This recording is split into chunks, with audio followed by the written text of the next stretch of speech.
केवल साहेब सत केवल विद्या मंदिर सरसा परमगुरु पाठशाला संकुल हूँ पटेल गोपी आप सौ विद्यार्थी मित्रों ऑनलाइन शिक्षण कार्य पद्धति में आपनु हार्दिक स्वागत करूँ छूँ। विद्यार्थी मित्रों, आज आपणे धोरण 7 में सामाजिक विज्ञान विषय में प्रकरण 16 नाम है जातिगत भिन्नता। आज आपणे आ विडियो में प्रकरण 16 जातिगत भिन्नता विषे अभ्यास करीशुं। अगाऊ विडियो में आपणे नारी सशक्तिकरण विषे शीखी गया। हवे आ विडियो में घणा एवा पॉइंट है विविध क्षेत्रों में महिलाओं विषे एनो आज आपणे आ विडियो में अभ्यास करीशुं। तो चालो आपणे अभ्यासनी शरूआत करीए। आपणे अगाऊ विडियो में नारी सशक्तिकरण विषे शीखी गया, तेनुं थोड़ुं हूँ तमने समजावीश। त्यार पछी विविध क्षेत्रों में महिलाओं विषे समजावीश। नारी सशक्तिकरण एटले छेल्ला 2 दायका दरमियान सरकार द्वारा नारी सशक्तिकरण माटे अनेक आयोजनों और कार्यक्रमों करवामां आव्या छे। हालमां नारी सशक्तिकरण माटे स्टार्टअप इंडिया और मेक इन इंडिया अंतर्गत घणी योजनाओं अमल में है। ईस्वीसन 2001 में केंद्र सरकारे महिला सशक्तिकरण माटे राष्ट्रीय नीति अमल में मूकी हती। आ नीति मुजब महिलाओने स्वावलंबी बनावा पशुपालन उद्योगों और अन्य साहसों माटे आर्थिक मदद आपवामां आवती हती। आ उपरांत सरकारी योजनाओं और जाहेर संस्थाओं पण महिलाओने पगभर थवामां मदद करे छे। महिलाओने सामाजिक, कानूनी और रोजगार संबंधित समस्याओं निवारवा महिला कल्याण केन्द्रों रचना करवामां आवी छे। गरीब महिलाओं सरलताथी न्याय मेळवी सके ते माटे देशमां नारी अदालतो स्थापाय छे। महिलाओने जातीय सतामणी न थाय अने तेओ स्वतंत्र रीते नौकरी, व्यवसाय के कामकाज करी सके ए हेतुथी सरकारे कायदो बनावी तेमने सुरक्षा बक्षी छे। सरकारे घणुं बधुं मदद करी छे। स्त्रीओने सारुं शिक्षण मळे तेना माटे सरकारे घणी बधी मदद करी छे। हवे आपणे विविध क्षेत्रों में महिलाओं विषे जोईशुं। तो आज तमने फोटो देखाय छे ए प्रतिभा सिंह पाटिल छे। जुओ, प्रतिभा सिंह पाटिल तेमना विषे जोईशुं आपणे। आपणा देशना प्रथम महिला राष्ट्रपति बनवानुं गौरव श्रीमती प्रतिभा सिंह पाटिल धरावे छे। प्रथम महिला राष्ट्रपति हता प्रतिभा श्री पाटिल हता ते आपणा देशना प्रथम महिला राष्ट्रपति हता। बनवानुं गौरव श्रीमती प्रतिभा सिंह पाटिल धरावे छे। राजस्थाननी आ महिला आगेवाने आ स्थान शोभाव्युं हतुं। तेमनी सरलता अने सहज जीवनशैली माटे एमने याद करवामां आवे छे। अत्यारे देशमां बधा प्रतिभा पाटिलने याद करे छे। आ बीजो जे फोटो छे ए इंदिरा गांधीनो छे। कोनो छे? इंदिरा गांधीनो। तमे इंदिरा गांधीनुं नाम सांभळ्युं हशे। आपणा देशमां प्रथम महिला वडाप्रधान तरीके इंदिरा गांधी ने याद करवामां आवे छे। इंदिरा गांधी जे हता ए आपणा देशना प्रथम वडाप्रधान हता। अत्यारे पण लोको तेमने याद करे छे। वर्ष 1971 में तेमणे पाकिस्तान सामे भव्य विजय हांसल करेल एवुं देशना इतिहास में नोंधायुं छे। कोनी सामे? तो पाकिस्तान सामे। एक लोखंडी महिला आगेवान तरीके तेओ विश्वमां ओळखाय छे। हवे अहींया फोटो जे छे सुषमा स्वराजनो छे। तमे नाम सांभळ्युं हशे, सुषमा स्वराज। बराबर, आ जे फोटो छे सुषमा स्वराजनो छे। सुषमा स्वराज ने देशना प्रथम महिला विदेश मंत्री तरीके आपणे तेमने ओळखीए छीए। सुषमा स्वराज ने देशना प्रथम महिला एटले विदेश मंत्री तरीके आपणे तेमने ओळखीए छीए। अनेक वर्षो राजकीय जीवनमां पसार करनार आ महिलाए सौथी नानी उंमरे हरियाणा राज्य सरकारना केबिनेट मंत्री बनवानुं गौरव प्राप्त कर्युं हतुं। जे सुषमा स्वराज छे ए नानी उंमरे हरियाणा राज्य सरकारना केबिनेट मंत्री हता। त्यार पछी तमे आ जे फोटो जोई शको छो ए लता मंगेशकर छे। कोण छे? लता मंगेशकर। तमे नाम सांभळ्युं हशे।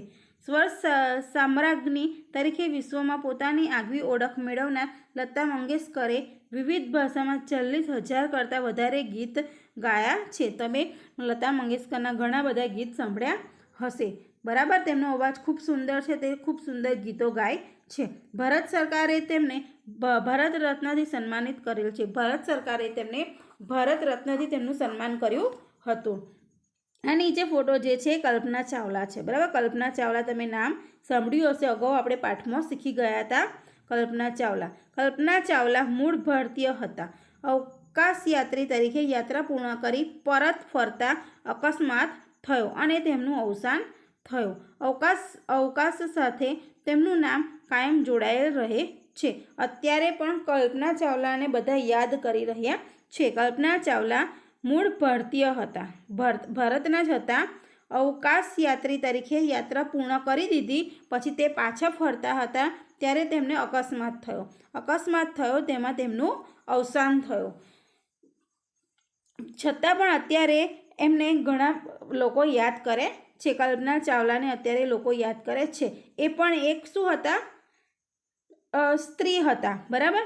ત્યાર પછી ત્રીજું છે વનિતા ગાયકવાડ. આ જે ફોટો છે વનિતા ગાયકવાડનો છે.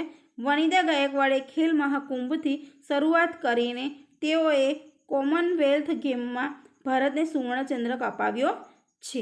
ગુજરાત સરકાર દ્વારા તેમની કન્યા કેળવણી માટેના એમ્બેસેડર તરીકે પસંદગી કરવામાં આવી છે.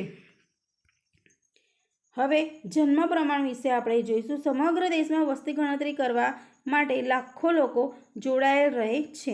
જે વર્ષમાં એકમનો અંક 1 હોય તે વર્ષોમાં, જો યાદ રાખજો કે જે વર્ષમાં એકમનો અંક 1 હોય તે વર્ષોમાં વસ્તી ગણતરી કરવામાં આવે છે.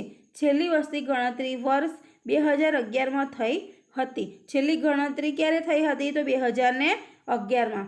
પ્રથમ વસ્તી ગણતરી 1881માં હાથ ધરાઈ હતી. કેન્દ્ર સરકાર દ્વારા દર 10 વર્ષે વસ્તી ગણતરી કરવામાં આવે છે. વસ્તી ગણતરી કેન્દ્ર સરકાર દ્વારા દર વર્ષે કરવામાં આવે છે. હવે પછીની વસ્તી ગણતરી ક્યારે થશે? બરાબર. છેલ્લી 2011માં થઈ હતી, તો હવે ક્યારે થશે? તો હવે 2021માં થશે. શહેરી અને ગ્રામ્ય વિસ્તારમાં જન્મના પ્રમાણમાં ખૂબ મોટો ફેરફાર જોવા મળે છે. અહીં આપણે ગુજરાતના વિવિધ જાતીય પ્રમાણ અંગે વિગત જોઈએ. આ વિગતો દર 1000 પુરુષોએ સ્ત્રીઓની સંખ્યા દર્શાવે છે. આ સારણીને આધારે નીચે મુજબના પ્રશ્નોની ચર્ચા કરો.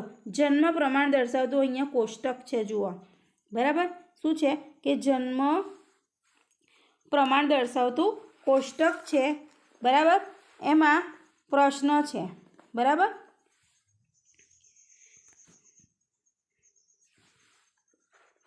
તો આપણે પ્રશ્ન પહેલાં વાંચીશું.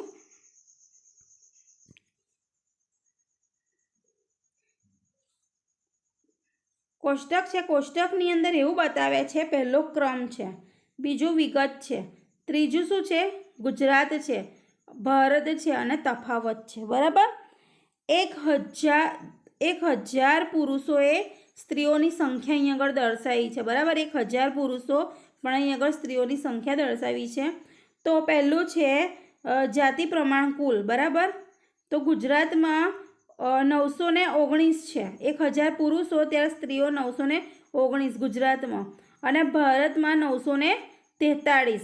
બરાબર. એનો તફાવત 24 રહ્યો. કેટલો રહ્યો? 24. બરાબર. ત્યાર પછી બીજું છે ગ્રામીણ. બરાબર. ગ્રામીણમાં ગુજરાતમાં 949 અને ભારતમાં 949, એટલે બરાબર છે. બરાબર. ત્યાર પછી ત્રીજું છે શહેરી.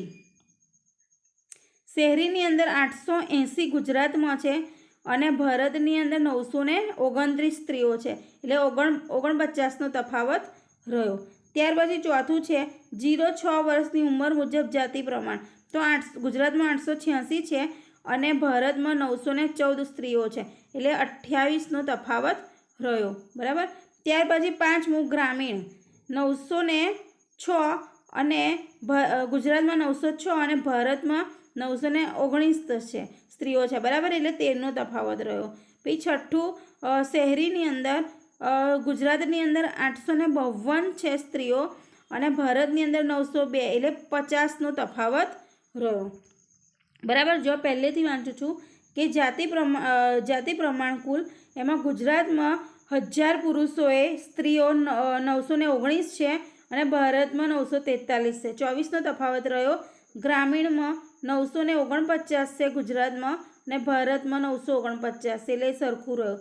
પછી શહેરીમાં 880 સ્ત્રીઓ છે અને ભારતમાં 929 છે, તે 49નો તફાવત રહ્યો.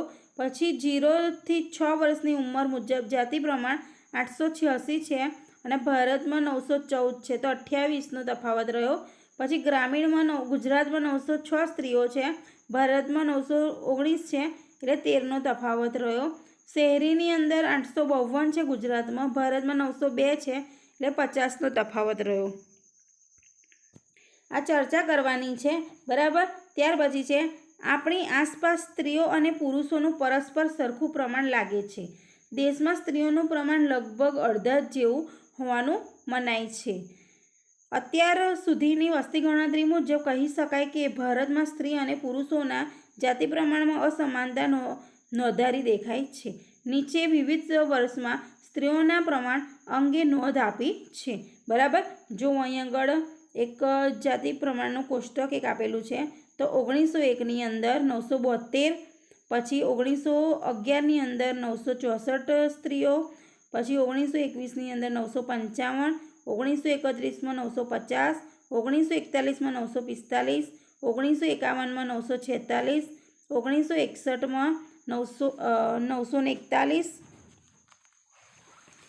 પછી 1971માં 930 અને 1981માં 934, 1991માં 926, 2001માં 933, 2011માં 940. આપણે જોયું કે 1901માં પ્રતિ 1000 પુરુષ સામે સ્ત્રીઓની સંખ્યા 972 હતી, જે 2011માં 940 થઈ છે. આ વિગતને આધારે નીચેની બાબતોની ચર્ચા કરો, વિચારો અને કહો, બરાબર. તો પહેલું છે કયા વર્ષમાં સ્ત્રીઓનું પ્રમાણ સૌથી વધારે છે, બરાબર. તો આ કોષ્ટકની અંદર જોવાનું, તો ઈસવીસન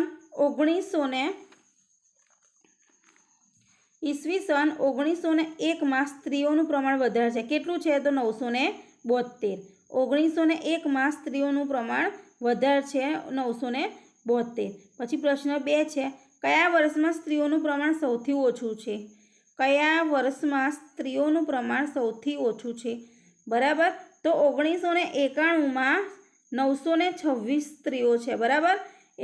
એટલે તેનું પ્રમાણ સૌથી ઓછું છે. 1991માં સ્ત્રીઓનું પ્રમાણ સૌથી ઓછું છે 926, બરાબર. ત્યાર પછી ત્રીજો પ્રશ્ન છે સ્ત્રીઓનું પ્રમાણ ઘટતું જાય તો શું સમસ્યાઓ થાય? સ્ત્રીઓનું પ્રમાણ ઘટતું જાય તો શું સમસ્યાઓ થાય? તો જવાબ આવશે સ્ત્રીઓની સંખ્યાનું પ્રમાણ ઘટતું જાય તો સમાજમાં લગ્ન સંસ્થામાં કન્યા વિક્રય જેવી સમસ્યાને ઉત્તેજન મળે. આ ઉપરાંત સમાજમાં દેહ વિક્રય અને વેશ્યાવૃત્તિ જેવી સમસ્યાઓ પણ દિન પ્રતિદિન વધતી જાય. પછી ચોથો પ્રશ્ન સ્ત્રી પુરુષોની સંખ્યાની અસમાનતા દૂર કરવા સરકાર કયા પગલાં ભરે છે? સ્ત્રી પુરુષોની સંખ્યાની અસમાનતા દૂર કરવા સરકાર કયા પગલાં ભરે છે, બરાબર. તો સરકારે ભ્રૂણ હત્યા વિરોધી કાયદો બનાવ્યો છે અને ગર્ભ પરીક્ષણને કાનૂની ગુનો બનાવ્યો છે. છોકરીઓને શિક્ષણનો સમાન અધિકાર આપવામાં આવ્યો છે. કન્યા કેળવણી નિઃશુલ્ક બનાવી છે, તેમજ કન્યાઓને શિક્ષિત બનાવવા અને અનેક પ્રકારની સગવડો વિનામૂલ્યે આપવામાં આવે છે. બેટી બચાવો અભિયાન દ્વારા જાતિભેદ નાબૂદી માટે બેટી બચાવો, બેટી વધાવો અને બેટી પઢાઓ અભિયાન ચલાવવામાં આવે છે. મહિલા આંદોલનનો અભ્યાસ. હવે પોઈન્ટ છે મહિલા આંદોલનનો અભ્યાસ. આપણો દેશ આઝાદ થયો એ પહેલાં આખા દેશ ઉપર રાજ કરનાર અંગ્રેજો સામે અનેક આંદોલનો થયા. ગાંધી બાપુની આગેવાનીમાં વિવિધ આંદોલનો થયા. ગુજરાત સહિત દેશભરમાં કસ્તુરબા સાથે અનેક મહિલાઓ આ આંદોલનોમાં જોડાઈ હતી. ક્યારેક સરકાર સામે પોતાની માંગણી સંતોષવા આંદોલનો થાય છે. આપણી આસપાસ ક્યારેક નાના મોટા આંદોલનો થાય છે. બિહારમાં મહિલાઓએ દારૂબંધી કરાવવા માટે સરકાર સામે સફળ આંદોલનો કર્યું હતું. ખાસ કરીને ઉનાળામાં ક્યારેક શહેર વિસ્તારની મહિલાઓ પાણી માટે આંદોલનો કરે છે.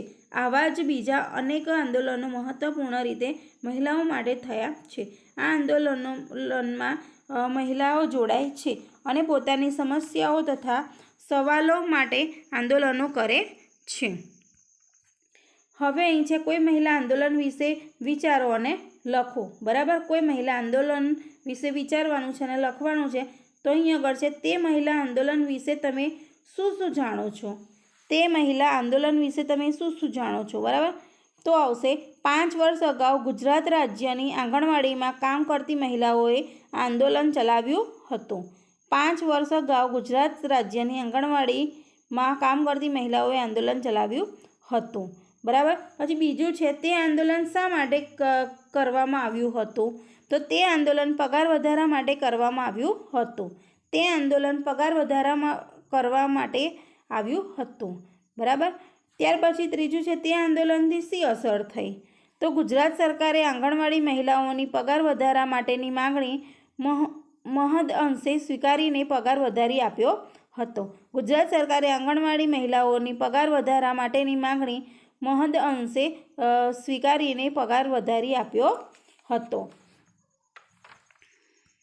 વિદ્યાર્થી મિત્રો, આજે મેં તમને પ્રકરણ 16નો ભાગ 2 ઘણા મુદ્દા શીખવાડ્યા.